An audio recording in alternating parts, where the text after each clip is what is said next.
What's up, guys? This is Dan. Today I'm installing a rough country 2.5-inch lift on my '08 Jeep Wrangler JK. This is my first time doing it, and I consider myself to be, a novice, maybe just a step above a novice. And it took me definitely longer than the video says for 3 hours. I think it's probably going to take me, I always multiply it by 3, so maybe I figure it's going to take me 10 hours. But I think I got it right, and I'm going to show you guys how I did it. All right, the first thing, they tell you in the instructions, but, they take a lot of things for granted in the instructions. Let me get my light on here. So up here on the top was really tough to get off the stock shock. I had to put a set of channel locks down here to hold it still, and it was 1/8 of a turn at a time on that. I did hit it with some WD-40 last night, and I made it a little bit easier. The one on the other side, I ended up having to cut with a Sawzall. Once I got it loose, it started to freeze up on me. Anyway, you have to release that the sway mount at the bottom, and then you can see I installed here the brake extender. That wasn't too bad. They're pretty tight, so I was just trying to be careful. This is an '08, so I didn't, it's not rusted, but just wanted to be careful on that. And then you can see down over here where I had to deal with the shock. The hardest part in this whole job was getting the spring in, and they say it's no problem on the video, but I really had to work at it. I released the traction bar. Let me show you where that is. Right here. That's the traction bar. Right there. And so I still got to get that bolt in. That's the last thing I got to do.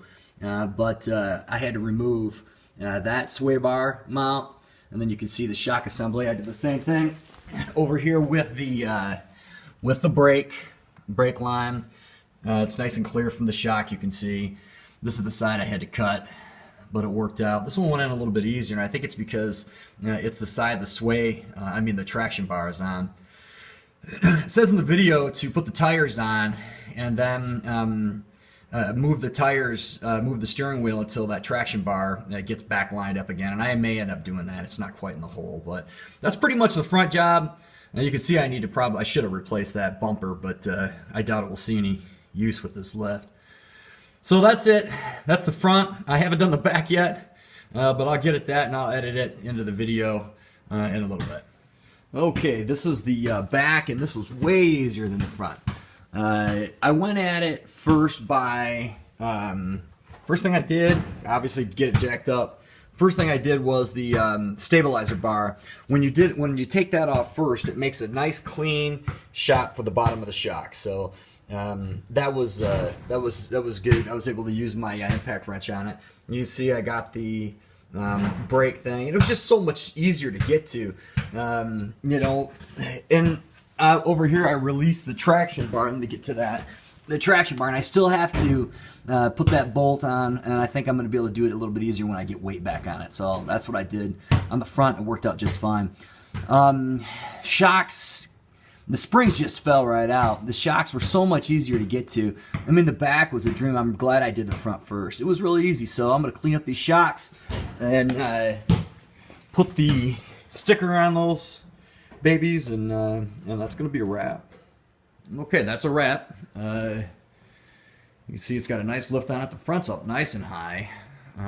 It totally leveled it off. I've never liked the look of these stock Wranglers when the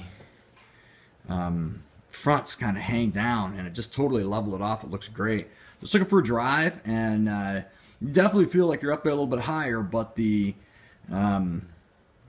ride just was so much smoother, the way it took bumps and everything. So I feel really good about the job. It took me about, I think I worked on it for 3 hours last night and about 5 hours today. So it was an 8-hour job for a novice. And here's my tools that I had out. I used my impact driver a lot, but I would recommend it. I think I'll probably, when I get my tires put in, ask my mechanic just to tighten it up and make sure I did everything right. But I think for the most part I nailed it. It feels good. Thanks for watching.